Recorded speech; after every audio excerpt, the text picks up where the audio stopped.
Bonjour à tous, bienvenue sur mon voilier inscrit à la Golden Globe Race 2022.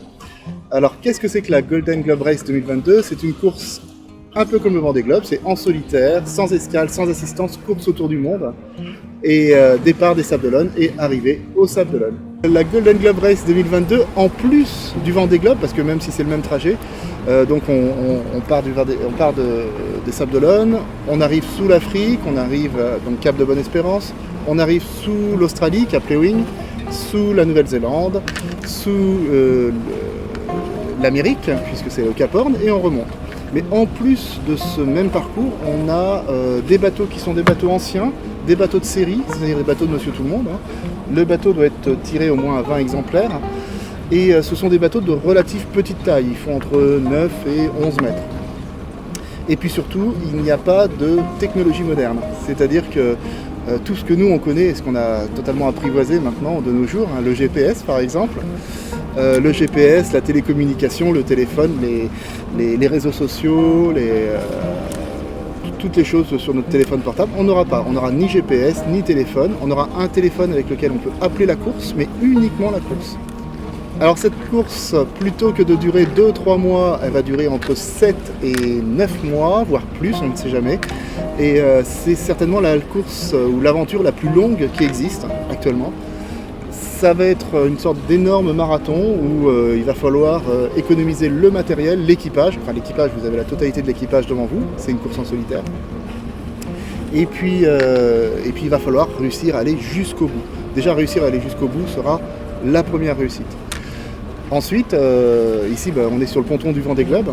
Alors d'un côté j'ai d'autres concurrents, j'ai un autre concurrent qui s'appelle Ayrton, qui est britannique, un autre qui est Michael, qui est autrichien, et de l'autre côté j'ai Graham qui est néo-zélandais.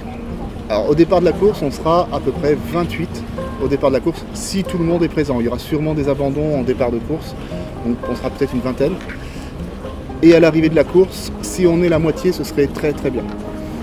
Il y aura forcément beaucoup d'aventures, beaucoup d'abandons, peut-être des dématages, et la difficulté va être de ramener le bateau. Alors pour la préparation du bateau, on a changé beaucoup de choses, les panneaux de pont, les coffres étanches, bien sûr le gréement, les voiles vont être changées, elles ne sont pas encore changées. Il va y avoir tout ce qui est l'électronique. Alors l'électronique on en a très très peu, mais on a quand même les panneaux solaires, on a quand même la radio BLU qui est un gros budget, on a un fax météo. Alors le fax météo est avec aussi la BLU, c'est-à-dire bande latérale unique, c'est un vieux système de fax météo. D'ailleurs si quelqu'un a un vieux fax météo, je suis preneur en occasion. Tout ça c'est encore à faire. Il y a aussi encore beaucoup de choses à faire sur la préparation et puis aussi il y a encore 2000 milles à faire en solitaire pour la qualification que je devrais faire au mois de novembre-décembre à peu près. Alors je le fais au mois de novembre-décembre parce que c'est la mauvaise saison, parce qu'il fait froid, parce que c'est des conditions mauvaises et je veux entraîner à la fois l'équipage et puis à la fois vérifier si le bateau où sont les faiblesses du bateau et qu'est-ce que je peux rajouter et améliorer sur le bateau pour que tout fonctionne bien. Alors la Golden Globe Race, qu'est-ce que c'est? La Golden Globe Race, c'est la course du Golden Globe. Et en fait, il faut remonter dans l'histoire en 68. En 68, on avait fait des courses extraordinaires à l'époque, qui étaient des transatlantiques, où on traversait l'Atlantique. Et c'était déjà un homme, un bateau, et c'était déjà extraordinaire. Donc c'était la fameuse transat anglaise, qui fut gagnée par Tabarly à une époque. Et puis après on s'est demandé mais quelle course on pourrait faire, quelle chose on peut faire, parce que l'homme est comme ça, il veut toujours aller voir de l'autre côté de la montagne, toujours aller voir un peu plus loin. Alors on a cherché ce qu'on pouvait faire en plus, et la course ultime qui est apparue à plusieurs navigateurs en même temps, dont Bernard Moitessier, c'était l'idée de faire un tour du monde en solitaire sans escale, plutôt que simplement une transatlantique. Un tour du monde en solitaire sans escale, ça leur a paru la chose la plus ultime à faire. Alors il y a un journal qui s'appelle le Sunday Times qui a organisé la course, mais comme il y avait très très peu de participants, pour organiser la course, pour faire partie de la course, on a fait très peu de règlements, c'est-à-dire qu'on a dit, c'est simple, hein, il suffit de partir d'un port d'Angleterre entre juin et je crois que c'était septembre, et puis vous faites partie de la course. Ça suffit. Il y a eu 9 participants. Sur les 9, il n'y en a eu qu'un seul qui a réussi à faire le tour. C'est l'anglais, Robin Nutt Johnston, qui a été sacré en Angleterre et consacré en Angleterre. Il a été anobli par la reine. Et puis un autre s'est suicidé, est devenu fou sur le tour, d'autres ont abandonné.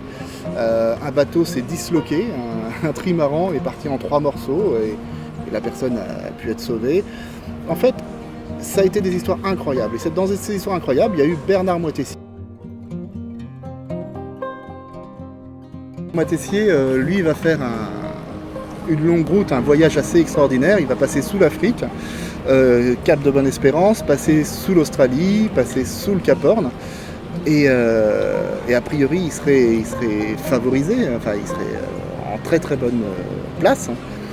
Et plutôt que de remonter en Europe, il décide que c'est pas une bonne idée, qu'il le sent pas. Alors ce qu'il fait, Bernard Moitessier, c'est qu'il décide l'impensable, c'est-à-dire que déjà le voyage qu'il a fait était extraordinaire, et bien il décide de faire un 2e tour du monde, et il repasse sous l'Afrique, l'Australie, et il fait le plus long voyage qui a été fait par un homme en solitaire, en voilier. Jusqu'à présent, c'est toujours le plus long voyage, et il va en Polynésie française, il va à Tahiti. Donc après cette course extraordinaire en 68-69, où un seul a réussi, et puis beaucoup ont abandonné, des histoires incroyables, ça a formé, ça a marqué toute une génération de navigateurs. Et 50 ans plus tard, Don McIntyre, le créateur de la course, la Golden Globe Race 2018, va recréer cette course, va recréer la première Golden Globe Race avec l'idée d'une course vintage, d'une course à l'ancienne, où il y a toujours un homme, un bateau, mais il y a beaucoup moins de moyens techniques que dans le Vendée Globe. L'idée, c'est une course authentique, une course vraie, une course où il y a très peu d'aide, on ne connaît la météo que par les nuages qu'on a et notre baromètre. Et donc l'idée, c'est vraiment un rapport simple et un rapport où tous les plaisanciers pourraient se dire, ça pourrait être moi en fait. Et c'est certainement la course, c'est la plus longue, mais c'est certainement la course la plus dure. En fait, c'est même plus une course, c'est une aventure. Pour faire toute cette aventure, il fallait le bateau je l'avais, c'était mon bateau personnel, c'était ma maison, mais il fallait aussi beaucoup d'aide. Donc j'ai trouvé des participants, des sponsors, des partenaires. En premier lieu, le premier partenaire, c'est Ernest Phoning, qui m'accompagne dans cette aventure, mais j'ai aussi beaucoup d'autres partenaires plus modestes. Et puis j'ai aussi des aides de particuliers, de personnes qui m'aident, et c'est bien pratique. En fait, c'est pas bien pratique, c'est carrément indispensable. Ouais.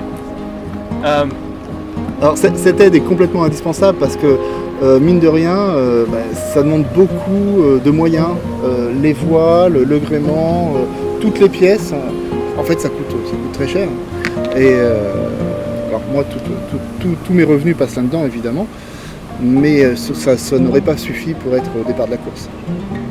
J'ai beaucoup de chance, la grosse partie du financement de cette course est déjà faite, mais il reste à peu près, on va dire, entre 10 et 20% encore à financer. Là, sur un an, ça devrait être impeccable. Sans ce financement, j'arriverai au début de la course, mais vraiment, ce sera ric-rac et ce sera en faisant la passe sur beaucoup de matériel. Et normalement, je devrais trouver ou des partenaires, ou ce que je compte faire, c'est du crowdfunding, c'est-à-dire un financement participatif, en échange de cadeaux, d'aides, de sorties à la voile, de différents échanges de bons procédés. Des personnes vont me donner un petit peu de revenus, un petit peu de moyens. Le tout, l'idée, c'est surtout de partager. Et même si c'est des petits dons, déjà moi ça me soutient. Et rien que ça, c'est quand même pas mal. Si vous voulez me soutenir, vous pouvez me suivre sur les réseaux sociaux, sur Facebook qui est assez actif, sur YouTube, ma chaîne YouTube. Et vous pouvez surtout partager mes vidéos, ça me ferait très plaisir. Alors bienvenue dans l'aventure, dans la Golden Globe Race 2022.